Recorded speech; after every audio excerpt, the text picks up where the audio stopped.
meus irmãos e amigos, o nosso cordial boa noite a todos e os nossos sentimentos de fraternidade, de receptividade e de bem-aventurança nesse momento em que reiniciamos o nosso trabalho no ano de 2009.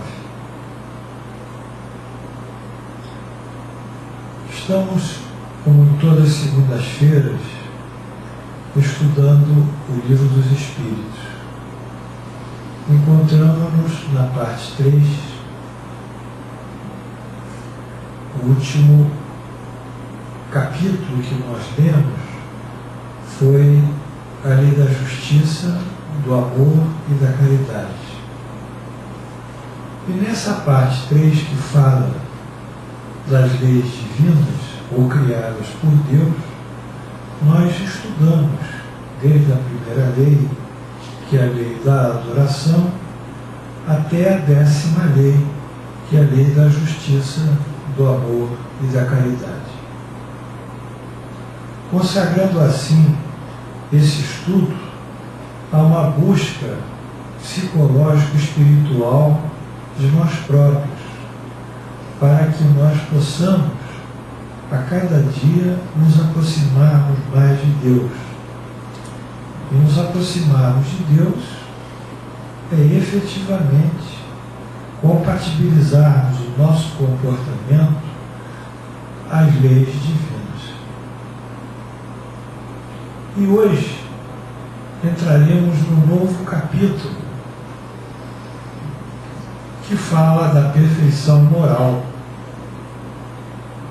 Não é propriamente mais as leis, não são propriamente mais as leis divinas. É o que o professor buscou para, depois do indivíduo cumprir esses ditames, dessas 10 leis, ele se consagrar ou alcançar o que seria a perfeição maior possível aqui no planeta Terra. Daí o título, o capítulo, do capítulo A Perfeição Moral.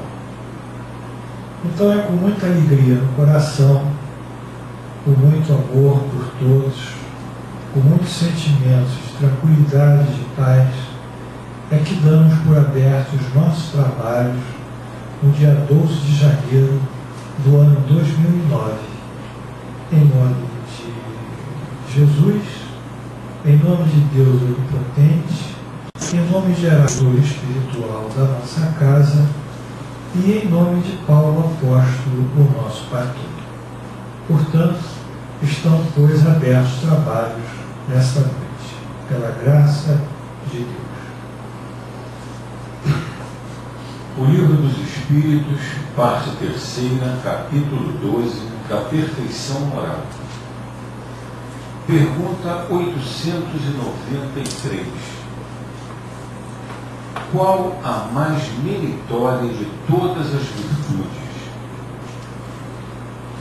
Toda virtude tem seu mérito próprio, porque todas indicam progresso na senda do bem. A virtude, sempre que há resistência voluntária ao arrastamento dos maus pendores. A sublimidade da virtude, porém, está no sacrifício do interesse pessoal pelo bem do próximo, sem pensamento oculto. A mais meritória é a que assenta na mais desinteressada caridade. Bem, isso é um ponto que nós todos devemos ter gravado profundamente na nossa consciência. Quando Moisés, através da sua mediunidade e sob a ação dos anjos, dos espíritos tutelares do povo de Israel, estabeleceu os 10 mandamentos, o primeiro mandamento dava vazão ao monoteísmo, amar a Deus acima de todas as coisas. Anos após, Jesus consagrou não só o amar a Deus acima de todas as coisas, como o amar ao próximo como a si mesmo. E disse: amarás a Deus de todo o teu coração, de todo o teu espírito e de toda a tua alma, e amarás ao próximo como a ti mesmo. Ora, nós entendemos que a primeira obrigação nossa, o primeiro sentimento, é o sentimento compulsório de amor a Deus. E em amando a Deus, o que é um tópico que nós poderíamos estabelecer aqui em separado numa aula, porque nós podemos amar ou amamos os nossos filhos, amamos as nossas esposas e esposos, amamos os nossos amigos, porque eles estão fisicamente presentes, eles têm uma imagem. Se não é imagem física, no momento, é a imagem gravada na nossa memória. Então, é algo acessível ao nosso intelecto, porque basta fixar a imagem da pessoa amada, ou basta estar ao lado da pessoa amada, que o sentimento de amor se extravasa. Mas como vamos conceber Deus para externarmos agora, assim a Ele, o nosso sentimento de amor? O Livro dos Espíritos, na parte 1, pergunta 1, ele define Deus como a inteligência suprema e a causa primária de todas as coisas. Uma definição rigorosamente abstrata, uma definição não formal, ou seja, uma inteligência que é abstrata, suprema, porque não está acima, não está abaixo, não está à direita, não está à esquerda, está acima de tudo, também é abstrato. A causa primária de todas as causas, uma causa que vaga no infinito e que gera toda uma série de criações. Então, como é que nós poderemos expressar esse amor por Deus dentro de um conceito tão abstrato, em comparação com a nossa relação com os nossos amados filhos e parentes, que são tão vivamente presentes em suas formas? Ora, os orientais, preocupados com essa capacidade de amar a Deus, já milênios antes de Cristo, estudaram algumas formas que tornariam possível o indivíduo expressar esse sentimento de uma maneira, nós diríamos, mais consciente, mais direcionada do que ficarmos num polo de abstração. E criaram o que eles chamaram de união, no sânscrito, que é a palavra yoga. O sânscrito, união, yoga. Então estabeleceram diversas formas de união com Deus, como a verdadeira religião, que propõe a nossa religação com Deus, ou seja, o nosso retorno à nossa origem, a união de algo que se separou do Criador, que é a criação. E dentro desse processo de estudo, de investigação, de pesquisa, eles estabeleceram um tipo de união com Deus, que eles chamaram a união pela sabedoria. Há um momento que o indivíduo ele ganha uma consciência de Deus que não está baseada no estudo intelectual, mas na compreensão intuitiva de Deus, pela própria sabedoria. E eles chamaram esse ato de união, pela sabedoria, de Jnana Yoga. Outros estabeleceram uma relação com Deus pelo ato devocional. Ou seja, nós podemos buscar a imagem de Deus, não como Deus, mas através da sua criação, em diversos aspectos da natureza, do mundo, do universo. Enfim, nós podemos descobrir os efeitos de Deus e, através dos efeitos, chegarmos à causa. Então, esses passaram a serem seres devocionais, devoção a Deus através da sua criação. Chamaram esse ato de Bhakti Yoga, Bhakti devoção. Outros acharam que, controlando as suas funções fisiológicas e modificando o estado da consciência, alterando a consciência, ao ponto do espírito se lançar para os espaços infinitos, eles, por esse exercício psicofísico e espiritual, encontrariam a representação de Deus. Chamaram, então, esse ato de Hatha Yoga.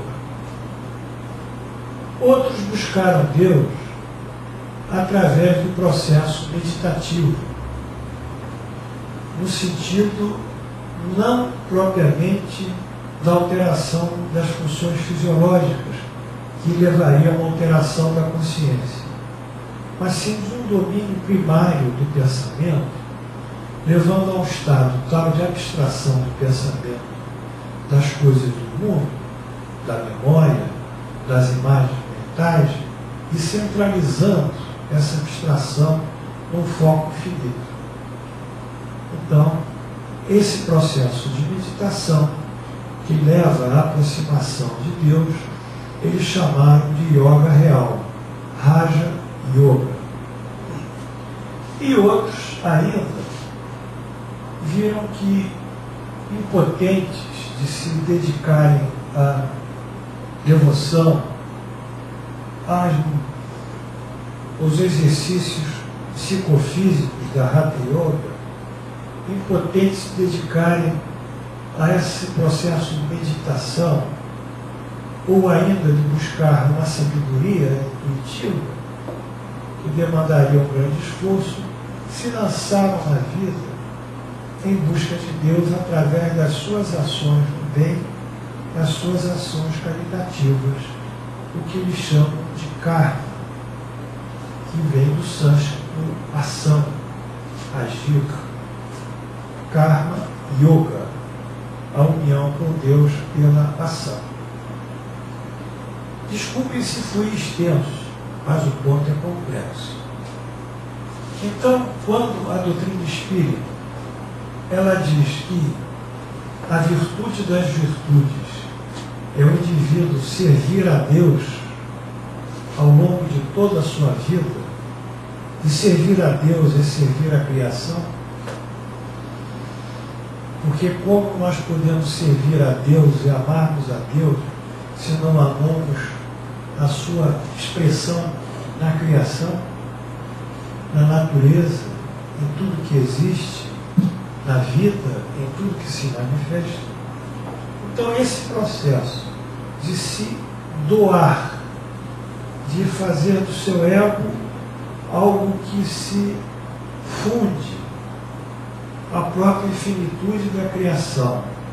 O eu se perde, o eu se dilui, como uma onda se dilui num grande oceano, e a partir desse sentimento de servir ao próximo de uma forma incondicional e absolutamente desinteressada, porque aí já não há os interesses objetais do mundo material que o ego atrai para si, não há mais desejos ligados ao mundo, a não ser o desejo de servir, aí o indivíduo, de fato, alcança, pela ação caritativa, a união com Deus. Então, desse grande problema de como poderemos nos aproximar de Deus, nós entendemos que dentro da nossa cultura ocidental, da forma que vivemos no mundo ocidental, aquela que mais é condizente com a nossa cultura, com os nossos hábitos, com os nossos costumes, aquela que é mais condizente é efetivamente a caridade. Daí os espíritos da codificação deixarem de lado as outras formas de união, muito, nós diríamos, ajustáveis e muito inerentes à cultura oriental, à filosofia hinduísta, à Vedanta, ao Bhagavad Gita, que é o livro sagrado dos hinduístas, para inserir o princípio do serviço ao próximo, no bem, como o veículo fundamental de aproximarmos e de adorarmos a Deus. E o que vem ser isso? Se o karma é ação, yoga, união, a união pela ação, se a caridade é o amor colocado em prática. É cada ato nosso, cada sentimento, está imbuído profundamente de um amor por Deus. Por exemplo, quando o indivíduo assina um cheque para pagar alguém, ele se liga àquele pagamento, àquele valor, com o sentimento que está favorecendo aquele que é o beneficiário do cheque. Se ele varre uma rua, ele conscientemente está varrendo a rua para limpá-la, tirando das suas impurezas e possibilitar um trânsito melhor das pessoas, dos transeuntes, higienizando o local. Enfim, para servir a Deus, no polo caritativo, não há uma profissão privilegiada ou predeterminada, nenhuma ação especial. Todos os sentimentos, sim, que devem ser especiais, impregnando e envolvendo cada ação nossa nesse quadro de amor e de serviço a Deus. Ora, se eu sou um professor de educação física e tenho alunos, então o meu objetivo é fazer do aluno o melhor possível para que ele tenha um corpo rígido e saudável. E esse desejo de ajudá-lo na busca da sua saúde, na busca do seu equilíbrio físico, corpóreo, é um sentimento que nós dedicamos a Deus. Em qualquer circunstância, nós devemos ter a preocupação primária de nos ligarmos a Deus. E através dessa ligação com Deus, que não é uma prece em absoluto, que não é um ato religioso no sentido institucional de uma religião localizada em determinado tempo, mas sim é um modo de ser, é um modo de viver, é um ato existencial. A partir disso, então, nós crescemos e formamos as virtudes das virtudes, que é o indivíduo servir ao próximo de uma forma totalmente desinteressada, altruística, por excelência, com um respeito e um sentimento de amor a Deus. Por isso nós vamos pedir ao nosso querido Nelson para repetir agora essa mesma pergunta e a mesma resposta, para que agora haja um entendimento de fato sobre o que o professor perguntou E o que o Espírito respondeu: qual a mais meritória de todas as virtudes? Toda virtude tem seu mérito próprio, porque todas indicam progresso na senda do bem. Há virtude sempre que há resistência voluntária ao arrastamento dos maus pendores. A sublimidade da virtude, porém, está no sacrifício do interesse pessoal pelo bem do próximo, sem pensamento oculto. A mais meritória é a que assenta na mais desinteressada caridade. Então, nós entendemos por que o Espiritismo propõe a sua máxima fora da caridade com relação à oração. Porque sem exercermos a caridade, não teremos condição de nos aproximarmos de Deus. E a verdadeira felicidade nos é consagrada através desse momento glorioso em que nos aproximamos de Deus. E como nós não temos uma concepção material de Deus, uma concepção física, a nossa doutrina, como vimos aqui, nos oferece uma concepção absolutamente abstrata, inteligência suprema e causa primária de todas as causas, e finalista, porque a causa gera as causas, né? Ou as coisas. E assim, então nós entendemos que está ao alcance das nossas mãos esse trabalho de nos aproximarmos de Deus. Ora, se fazemos o bem ao próximo, desinteressadamente, se somos caridosos espiritualmente, na medida que somos benevolentes, beneficentes, indulgentes, piedosos, então, obviamente, nós não podemos agasalhar as imperfeições que constituem a antítese da caridade, que é o egoísmo, que é o orgulho, que é a maledicência, que é a malevolência, que é o sentimento de inveja, o sentimento de possessão material, a sensualidade desvairada, os vícios de todas as espécies, fumo, drogas, etc. E toda essa sorte de circunstâncias de querermos nos julgar, a impiedade, o não perdão das ofensas. Essas antíteses da caridade, elas não podem coexistir com a caridade, como a luz, a escuridão não pode coexistir com a luz. Formemos essa luz que Jesus disse, e brilhe a vossa luz. Ou seja, essa luz que brilha em nós é justamente o ápice do nosso crescimento espiritual. E a proposta do ponto que estamos lendo, cujo título é a perfeição moral. Vamos, quando chegarmos em casa, vamos refletir sobre esse fato. Vamos refletir sobre o quanto estamos lutando com nós próprios para nos aproximarmos de Deus.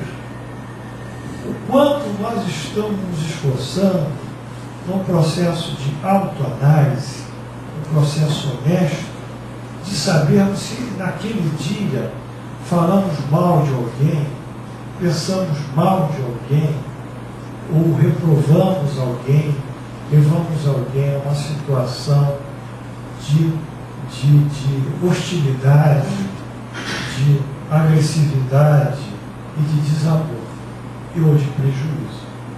Então é à luz dessa compreensão que a doutrina vai nos dando, que não é tão fácil assim, né? Dizemos fora da caridade não há salvação, aí todo mundo caminha para o assistencialismo. Não, eu faço a caridade, porque eu vou ao centro uma vez por semana, eu dou passes, eu dou atendimento fraterno, o meu centro tem um trabalho muito bonito, assistencial, com bolsas, alimentos, cesta básica, etc, etc. E o indivíduo se fixa na caridade material, que é necessária e faz parte da obra espírita, porém, ele, ao polarizar a caridade material, ele esquece esse grande envolver, que é o principal para ele, que é a caridade espiritual. E a caridade espiritual só existe, só pode prevalecer, como pré-requisito de um indivíduo ter amor dentro de si. Ninguém que está em um estado de desamor pode expressar a plenitude da caridade espiritual. Pode consolar, pode ser útil, pode ajudar sem nenhum interesse, pode se sentir bem fazendo bem, enfim, é um ponto complicado. E a família espírita ainda não conseguiu abrir muito esse ponto, por razões naturais dos próprios participantes da família espírita, que não se adentraram judiciosamente à compreensão da verdadeira e da superior caridade, que é justamente o dar-se ao mundo em nome de Deus.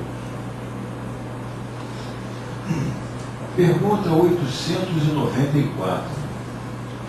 Há pessoas que fazem o bem espontaneamente, sem que precisem vencer quaisquer sentimentos que lhes sejam opostos. Terão tanto mérito quanto as que se veem na contingência de lutar contra a natureza que lhes é própria e a vencem? Isso é alguma coisa assim. Nós estamos na 5ª série e há alunos que já respondem nas provas as questões brilhantemente, matemática, português, tiram notas altas, 8, 9, até 10. E há outros que estão lutando para alcançarem o conhecimento.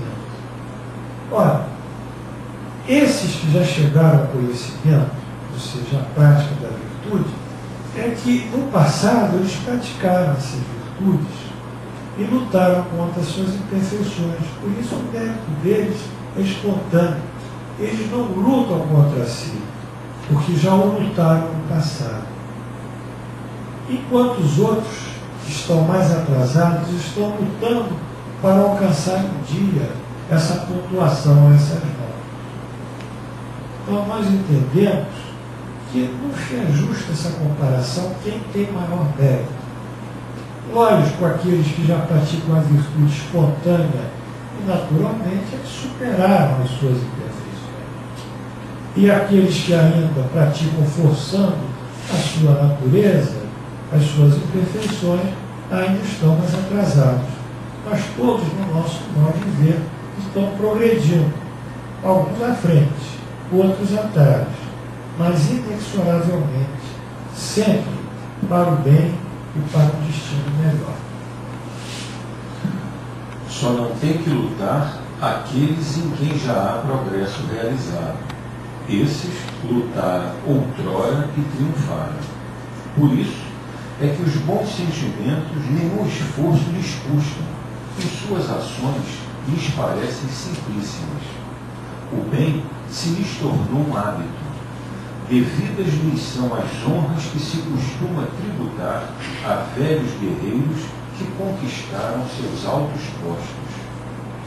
Como ainda estás longe da perfeição, tais exemplos vos espantam pelo contraste com o que tendes à vista, e tanto mais os admirais, quanto mais raros são.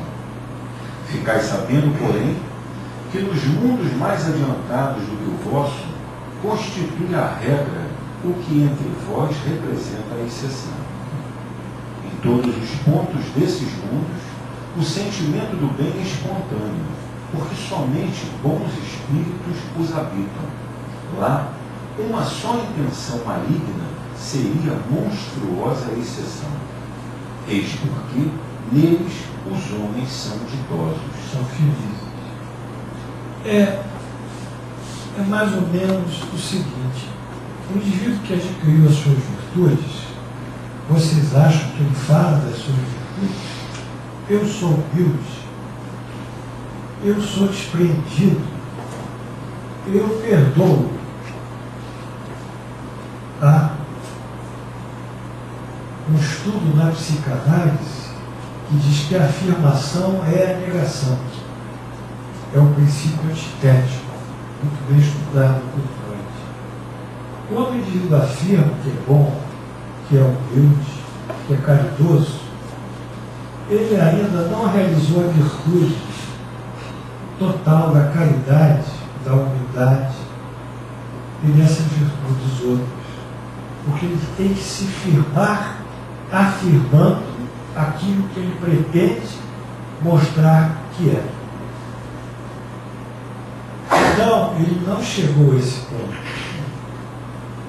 Porém, quando o indivíduo ele já faz parte da sua conduta a humildade, faz parte da sua conduta a visão de que esse mundo que nós vivemos é uma espécie de laboratório de experiências existenciais traduzidas pela polarização das nossas imperfeições e das nossas virtudes, do bem e do mal, do conhecimento e da ignorância.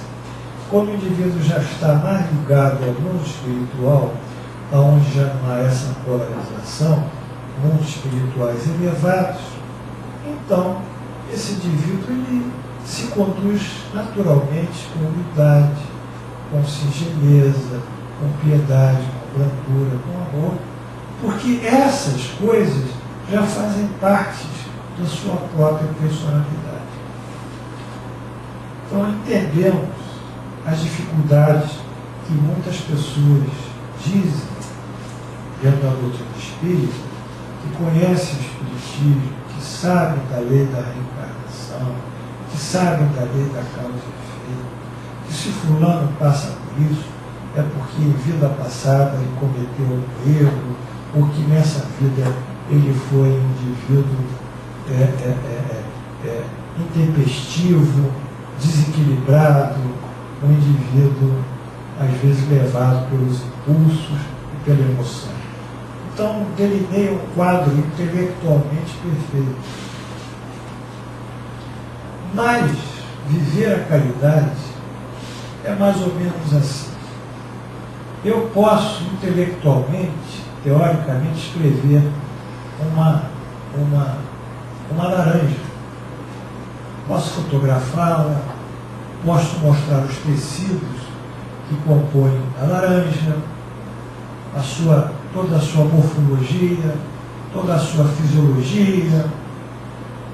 Enfim, posso fazer um estudo, que eu diria um tratado sobre a laranja.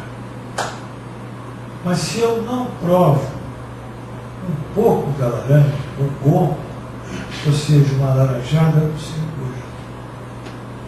Porque esse gosto é algo que eu tenho que viver através do meu sensório, através do meu ser.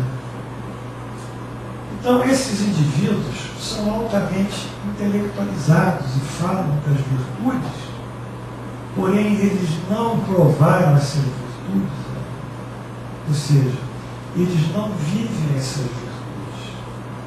Então são os intelectuais das religiões, são os pregadores brilhantes, são os oradores eminentes, são os cultores do conhecimento religioso, no nosso caso aqui da doutrina espírita.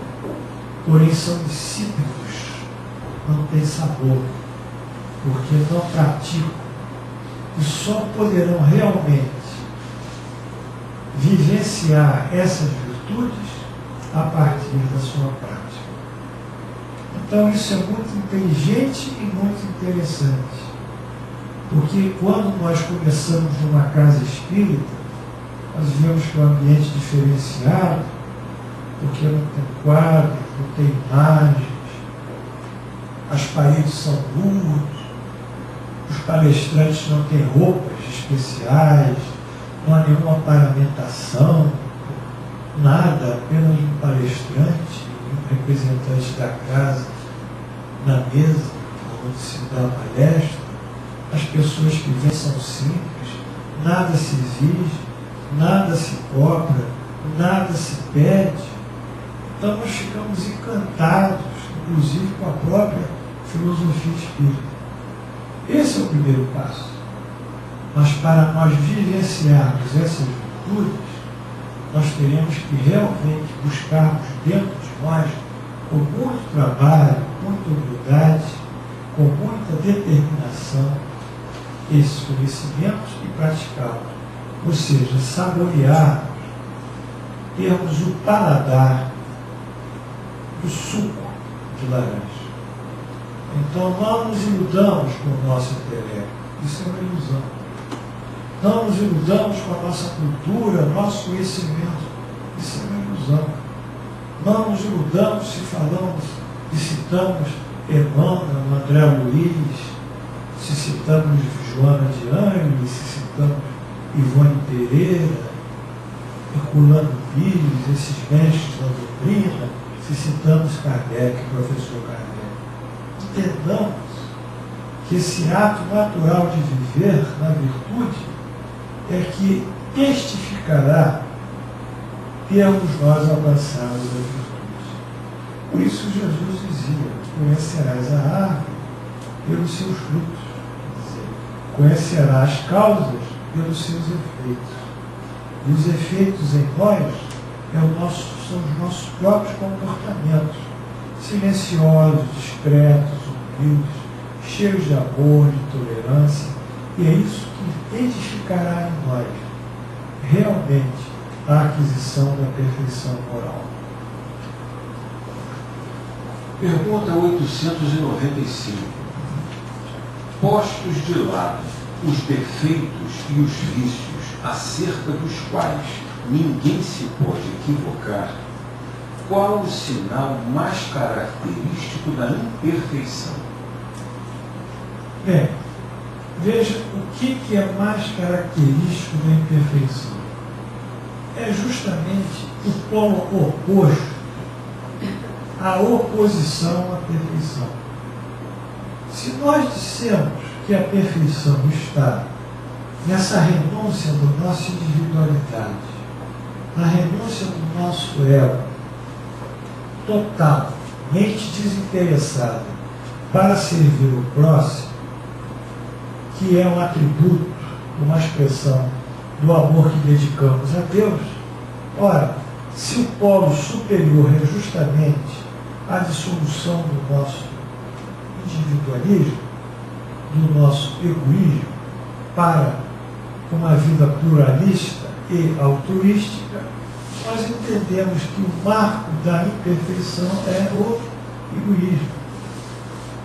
Enquanto o indivíduo voltar para si próprio os interesses e centralizar em si os interesses, as ambições, os desejos, ele estará marchando contra a visão pluralista, a visão ecumênica, a visão, nós diríamos, desprendida e até sacrificial da natureza do homem para servir o outro homem, do doar.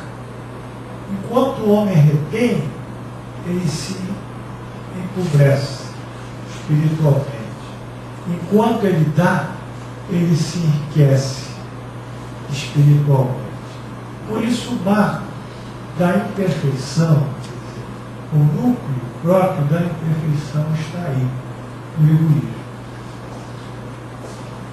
O interesse pessoal.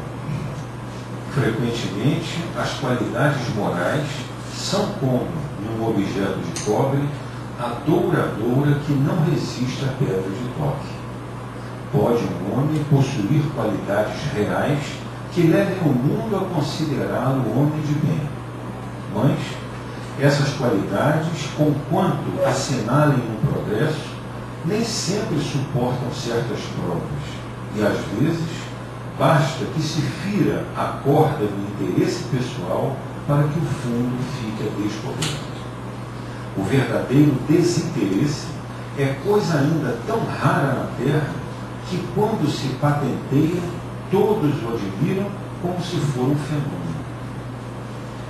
O apego às coisas materiais constitui sinal notório de inferioridade, porque quanto mais se aferrar aos bens deste mundo, tanto menos compreende o homem o seu destino. Pelo desinteresse, ao contrário, demonstra que encara de um ponto mais elevado o futuro. Então, é o interesse pessoal, o egoísmo. O materialismo, que é um filho do egoísmo. O sensualismo, que é outro filho. E vai por aí. O orgulho, né? Que é uma venda que se torna, que cobre o seu ego com uma expansão de importância, uma expansão de valor, uma expansão de publicidade, que ele quer aparecer na sua grande vaidade. Então as coisas superiores são simples, são singelas, porque Deus cria o mundo dentro da sua simplicidade. E as coisas são simples, a natureza é simples. O ecossistema, o equilíbrio das formas vivas dentro de um sistema é o equilíbrio populacional entre os sapos, os mosquitos, as cobras, as plantas, os peixes, os vermes do subsolo, as árvores, a produção de CO2, a produção de oxigênio, a luminosidade, a umidade, tudo isso é um grande equilíbrio. O homem é que torna isso algo complexo, fugindo dessa pureza original que Deus nos criou. Então vamos apelar para a compreensão de que nada de importante nos é exigido para aproximarmos de Deus. Nada de milagroso, ou de espetacular, ou de sacrificial, de castigo, de flagelação, de provas, de testes. Não, o que nos é pedido é que nós sejamos singelos em nossos sentimentos e vibremos fundamentalmente no amor e na piedade para com o próximo, socorrendo na medida das nossas possibilidades. Tudo isso como um atributo nosso de respeito ao nosso Pai maior, a Deus. Ou seja, amando a Deus, nós estaremos amando o outro. Se amamos a Deus, nós amamos a todos, a tudo que existe, a toda a vida. Se não amamos a Deus, não nos amamos os outros.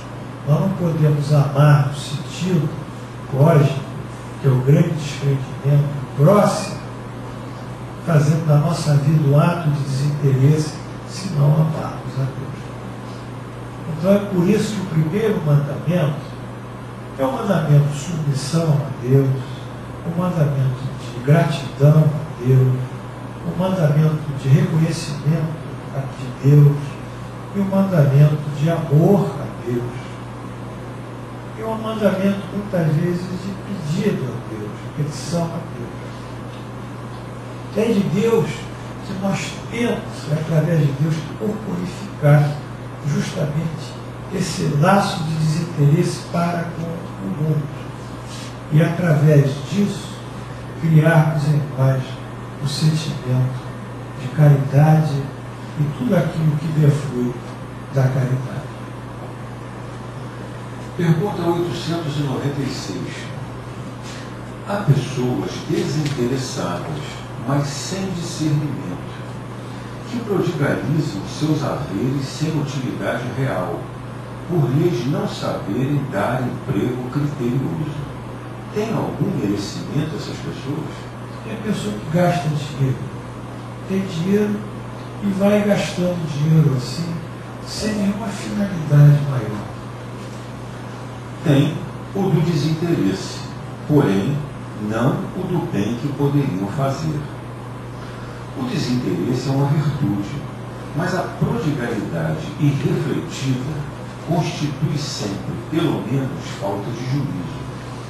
A riqueza, assim como não é dada a uns para ser aferrolhada num cofre forte, também não o é a outros para ser dispersado ao vento. Representa um depósito de que uns e outros terão de prestar contas, porque terão de responder por todo o bem que podiam fazer e não fizeram, por todas as lágrimas que podiam ter estancado com o dinheiro que deram aos que dele não precisavam. Exatamente, se nós damos, se Deus dá, se Ele empresta, porque os bens materiais são emprestados. O homem não é dono dos bens materiais. Não podemos dizer que somos donos de alguma coisa que perderemos no dia de amanhã, pelo menos na morte. Nós só podemos dizer que somos donos de coisa se temos o caráter da eternidade da posse daquela coisa. Mas se nós vamos perder tudo materialmente, nós somos donos. Nós somos gestores, são bens que nos foram prestados. Então, quando a pessoa recebe uma riqueza, ela, às vezes, é desinteressada. Ela não se prende aqui. Mas esse desinteresse, ele não faz, não é aplicado em coisas úteis, não beneficia a ninguém. É gasto pela vida. Então essa pessoa será cobrada, sim, porque ela não utilizou a riqueza que tinha para o progresso da sociedade que viveu, para o aperfeiçoamento das pessoas, para gerar trabalho, para promover a circulação da riqueza no sentido do progresso comum. Será cobrada assim. Prodigalidade e avareza são duas coisas que são aparentemente opostas, mas que em seus efeitos se identificam muito. Porque o avarento não utiliza a riqueza e prejudica o social. E o pródigo pega a riqueza e a dilui mediante os seus interesses pessoais, sua sensualidade, seu gozo da vida, e também não favorece o social. Então, embora sejam opostos à avareza na sua essência e prodigalidade, os dois se identificam pelos seus efeitos prejudiciais ao social, ao próximo. Pergunta 897. Merecerá reprovação aquele que faz o bem sem visar a qualquer recompensa na terra, mas esperando que lhe seja levado em conta na outra vida e que lá venha a ser melhor a sua situação? Bem, esse é calculista. Ele calcula, já que fazendo bem, ele gerará para ele o bem, e esse bem ele entrará na posse de uma vida espiritual mais favorável. Mas o bem que ele faz não deixa de ser o bem e não deixa de gerar o bem. Então ele tem o mérito, sim, de gerar o bem. Então nós não podemos negar que, mesmo sendo calculista, ele está gerando bem. Está gerando trabalho, está gerando emprego, está curando as pessoas, está assistindo criaturas desamparadas, mendigos, pessoas carentes, no estado de miserabilidade. Ele está atuando no bem. Então, esse bem que ele faz é dele, e ele receberá pelo bem que fez. Porém, sendo calculista, esse bem recebe uma pequena diminuição no seu ato valorativo frente à justiça divina. O ideal seria ele fazer o bem com desinteresse. Mas como ainda tem um interesse próprio, então ele terá que passar por outras situações até diluir esse interesse e praticar o bem sim na situação ideal, que é a situação de desinteresse. O bem deve ser feito caritativamente, isto é, com desinteresse. Contudo, Todos alimentam o desejo muito natural de progredir, para forrar-se a penosa condição desta vida. Os próprios espíritos nos ensinam a praticar o bem com esse objetivo.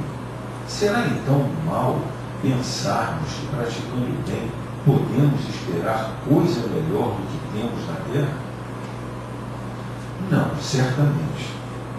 Mas aquele que faz o bem sem ideia preconcebida, pelo só prazer de ser agradável a Deus e ao seu próximo que sofre, já se acha num certo grau de progresso, que lhe permitirá alcançar a felicidade muito mais depressa do que seu irmão, que mais positivo faz o bem por cálculo e não impelido pelo ardor natural do seu coração. Bom, foi isso que nós vimos.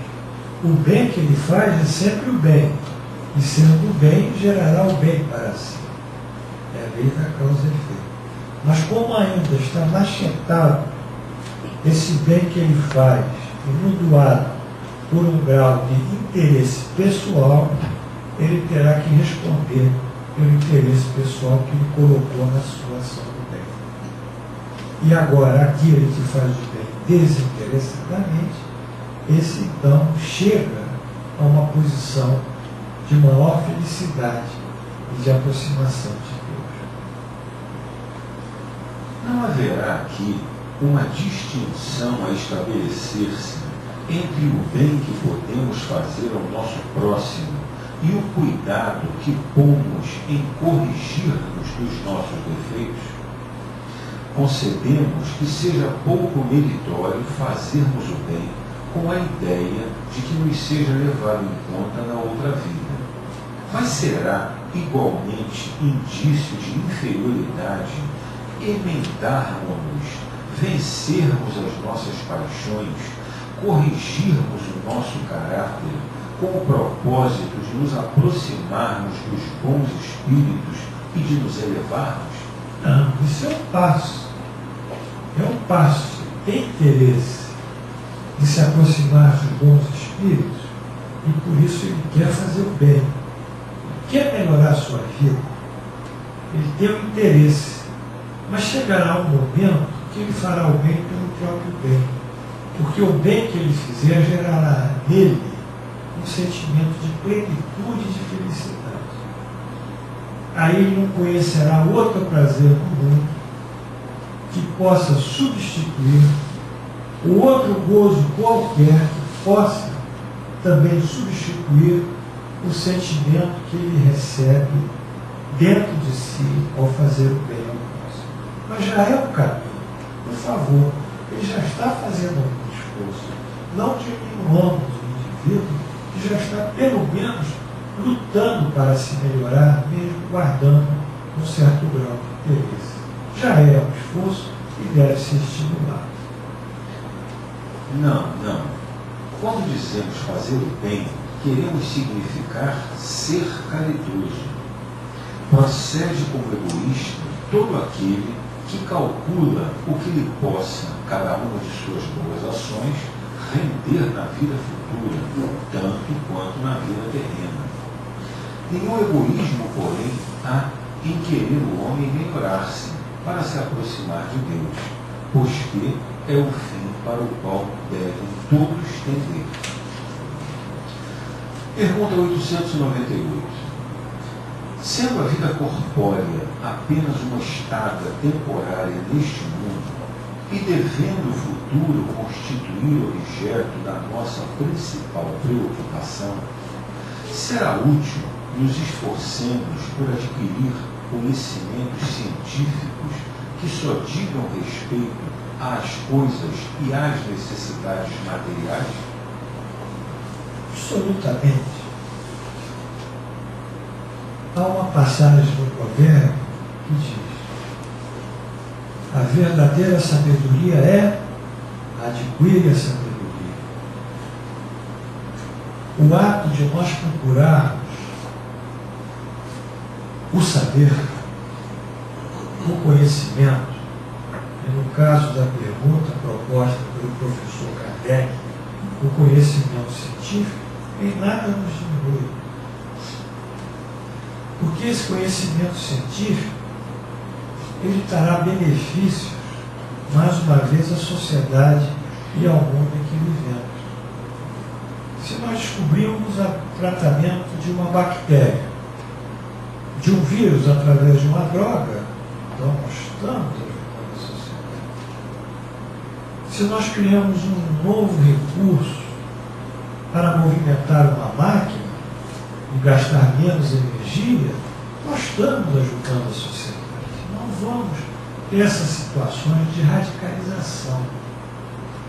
Mesmo o indivíduo ateu, mas que é um cientista honesto, ele está beneficiando a sociedade com o seu conhecimento. E muitos que são teístas, ou seja, que acreditam em Deus, mas passam a vida em parte na ociosidade e na inação, não beneficiam a sociedade, beneficiam. Então nós temos que analisar essas perguntas que o professor faz, primeiro em relação à intenção que o indivíduo tem. Se ele faz aquilo pelo próximo ou se faz por interesse pessoal. E segundo, os efeitos que a sua ação gera, se são efeitos do bem ou efeitos do mal. As coisas não são assim radicalizadas. Elas têm que ser vistas de uma forma mais abrangente. Esse cientista, mesmo sendo ateu, ele beneficiou a sociedade com a droga, com o remédio, com a máquina. Portanto, ele terá um reconhecimento pelo progresso que gerou. Sem dúvida. Primeiramente, isso vos põe em condições de auxiliar os vossos irmãos. Depois, o vosso espírito subirá mais depressa se já houver progredido em inteligência. Nos intervalos das encarnações, aprendereis numa hora o que na Terra vos exigiria anos de aprendizado. Nenhum conhecimento é inútil. Todos, mais ou menos, contribuem para o progresso. Porque o espírito, para ser perfeito, tem que saber tudo. E porque, cumprindo que o progresso se efetue em todos os sentidos, todas as ideias adquiridas ajudam o desenvolvimento do espírito. Isso seria, inclusive, um contrassenso à lei do progresso, né? Porque nós temos que progredir intelectualmente, temos que progredir moralmente. São as duas alavancas da nossa evolução. Então não vamos ficar nessas atitudes falsamente religiosas. Não, eu vou àquela igreja, eu vou àquele centro espírita X vezes por semana, eu cumpro todos os preceitos, eu rezo, eu sou um sujeito que não faço um jejum, tudo uma situação exterior que nada vale. Porque Jesus mostrou quando os fariseus condenaram ele, porque ele partiu o pão e distribuía, como era hábito dos judeus, entre os que estavam à mesa, mas não tinham lavado as mãos antes, era um ritual, lavar as mãos antes de partir o pão. Hoje nós entendemos que é uma asepsia, né? Combater as bactérias. Então, quando Jesus faz isso, os fariseus dizem: que rabino é esse de vocês que parte o pão e não lava as mãos? Aí Jesus responde: o que vem de fora entra pela boca e sai pelos orifícios naturais. O pão é deglutido, digerido e excretado, vai nas fezes. Mas o que está no nosso coração, esse sentimento, é o que vem de dentro. E esse que vai para fora através da nossa boca. Por isso o homem fala o que está no coração. Mostrando que o interior é mais importante que o exterior. Que o sentimento é mais importante que o culto. Que as atitudes intrínsecas à natureza que o espírito se movimenta são muito mais importantes que o culto ou que o ritual que é chamado o homem a executar. Então nós entendemos muito bem isso através dessa busca da perfeição. Nós não estamos interessados em cultos, em atos exteriores. Nós estamos interessados fundamentalmente no ato da nossa modificação moral, que é um ato fundado na nossa introspecção, na nossa autoanálise e no nosso modelo comportamental, tendo como referencial Jesus. Pergunta 899. Qual o mais culpado de dois homens ricos que empregam exclusivamente em gozos pessoais suas riquezas, tendo um nascido na opulência e desconhecido sempre a necessidade, devendo o outro ao seu trabalho os bens que possui? Vocês vão entender. Tem um sujeito que passou por todas as privações e ficou rico. Tem outro que não passou por nenhuma privação e ganhou dinheiro por herança. Qual desses é o mais culpado? De ser avarento, de não fazer uso, construtivo, caritativo, beneficente do dinheiro? É aquele que tem maior consciência da pobreza, da desgraça, é aquele que passou na miséria. Esse realmente é o mais culpado, porque o outro viveu num berço de ouro, então não tem ideia do que é a miserabilidade. Aquele que conheceu os sofrimentos, porque sabe o que é sofrer. A dor, a que nenhum alívio procura dar, ele a conhece. Porém, como frequentemente sucede, já dela